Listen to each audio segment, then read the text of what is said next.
Good morning everyone. Tara kapwa Filipino, magbasa tayo nating sariling history book.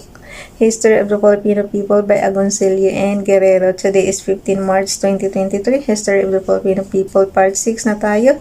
The Third Republic, topic number 26, the recognition of the tao. Nandito tayo sa paragraph, the spoiled masses. Basa. The spoiled masses, Magsaysay was profuse and dramatic in his love for the tao.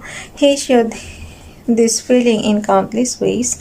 He walked to them in his woolen cloaks, ate with them with his hands, slept in their homes in the lowly papag or bamboo bed, and posed with them in the garb of a yakel for the benefit of the priest photographers.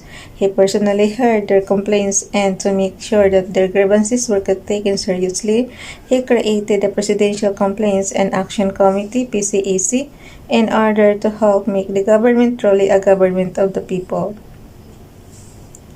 The masses had heard too timid and complacent in airing their grievances, now found the courage to condemn corrupt public officials. The poor man was given ample opportunity to make his denunciations by giving him the right to send telegrams to the PCAC free of charge. The result was that in 1 year alone, 1954, the PCAC was swamped with 59,144 complaints, showing that when given the opportunity and the right to be heard promptly, the people would not hesitate to participate actively in making the government clean and efficient. High officials and minions of the law trembled in their boots. For the people, the masses had learned to exercise their rights under the Constitution without fear of vindictive repression. Magsaysay went one step further. He opened Malacanang to all, claiming that it was for the people. The masses, now enjoying a freedom they never enjoyed before, began to flock to Malacanang. The well-kept lawns became picnic grounds, so numerous were the people who visited the palace every day that the guards could not keep tab of the number.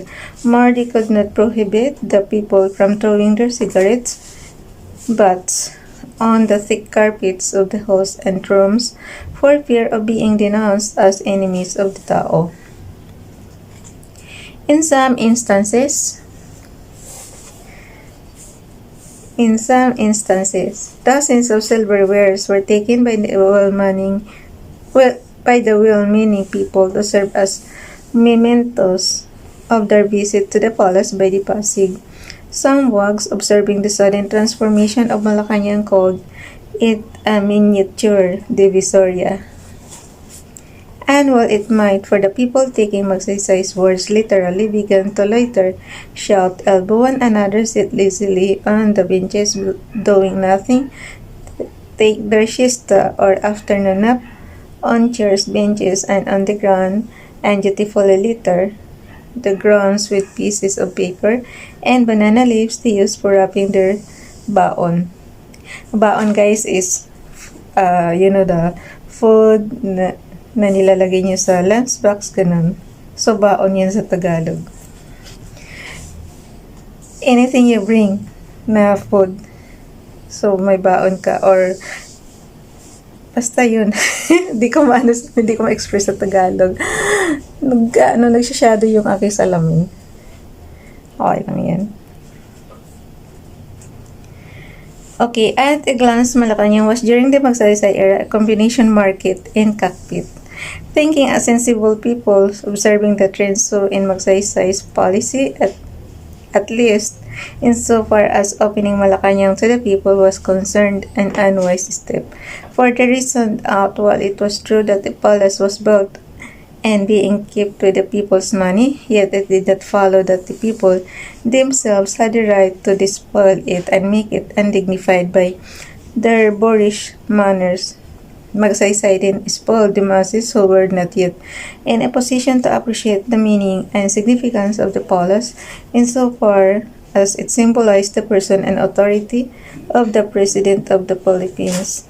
Yet the charge, while it may have some truth, and rather harsh to the people, for the latter having been the victim of conscious or unconscious repression in the past, could not help thinking of Malacanang as their own personal property owing to Magsay's indiscretion. Consequently, when given the right to enter, the visit and their superstitions came to the surface and did exactly what anybody in their social condition would do. The failure of the tao. Magsaysay intentions regarding the tao were sincere, for he wanted him to improve his lot within the framework of the laws.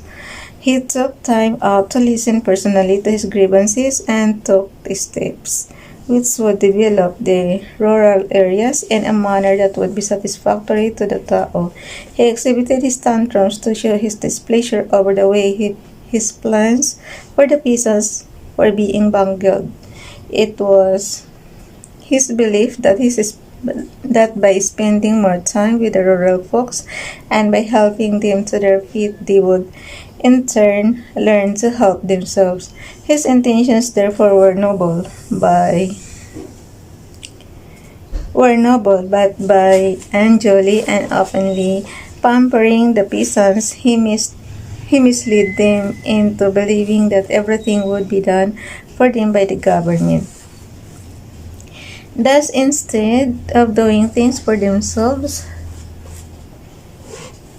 with the guidance and aid of the government, they came to expect Magsaysay to do all of their sake whom he loved. The result was disillusionment on the part of Magsaysay. He was reported to have exploded upon learning of the attitude of the masses, saying, "The people want me to do everything for them."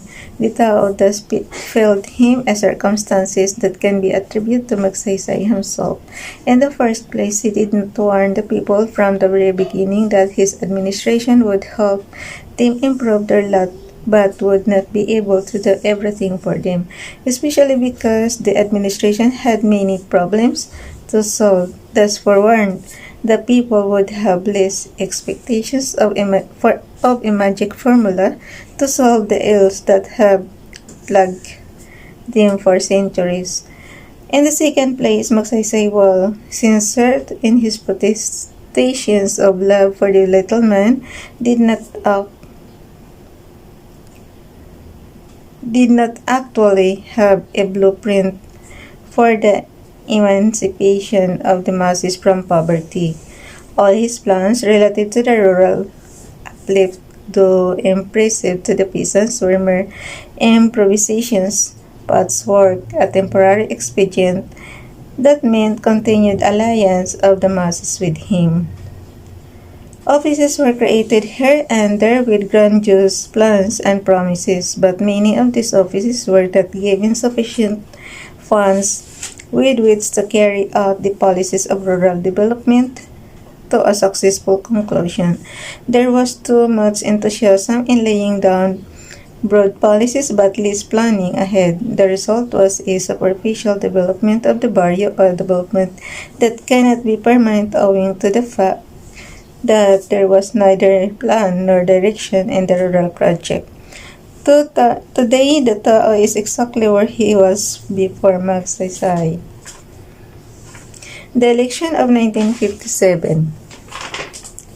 Magsaysay had prepared a 10-point program of administration designed to stabilize Filipino society when death overtook him in an airplane.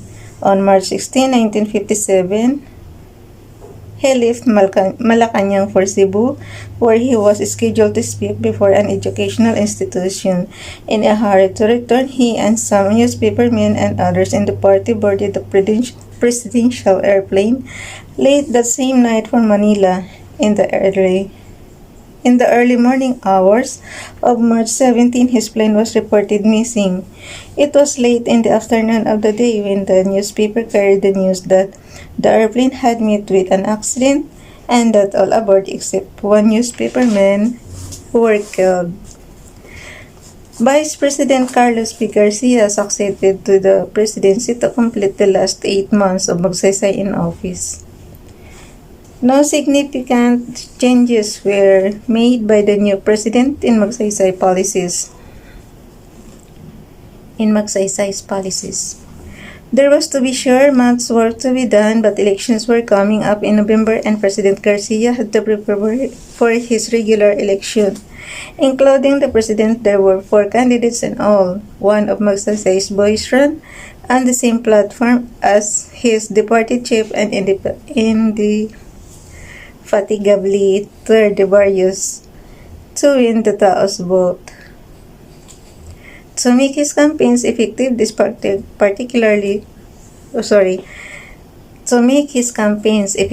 particular candidate had his picture retouched in such a manner as to resemble the late president. It was clear that Magsaysay's power over the far-flung barrios was undiminished and could be used to win votes. The election of 1957. Alitin ko lang sandali guys yung binasa ko.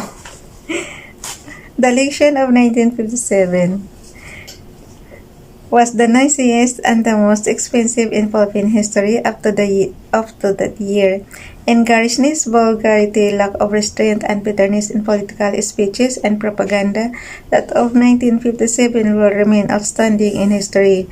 Even the Catholic Church hierarchy and laymen did not escape the dirt that bad politics smuts in their faces. For some political leaders, through false propaganda, made it appear that the church hierarchy were for their candidate. If there is any significance at all in this twist, it is that many political leaders had come to consider the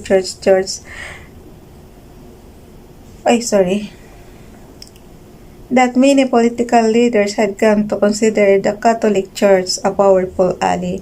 The belief was born that as the church goes to the election, it was widely known, however, that many of the hierarchy were for certain candidates, and again, some who in years past had the courage to speak out against the meddling of the hierarchy in political matters. At any rate, the results of the election showed that their so-called Catholic votes were not solid as at first thought by many. President Garcia was elected with a comfortable majority, but his running mate, Speaker Jose Laurel Jr., was defeated by his liberal rival, Diosdado Macapagal. For the first time in Philippine political history, a president was elected with a vice president belonging to the rival party.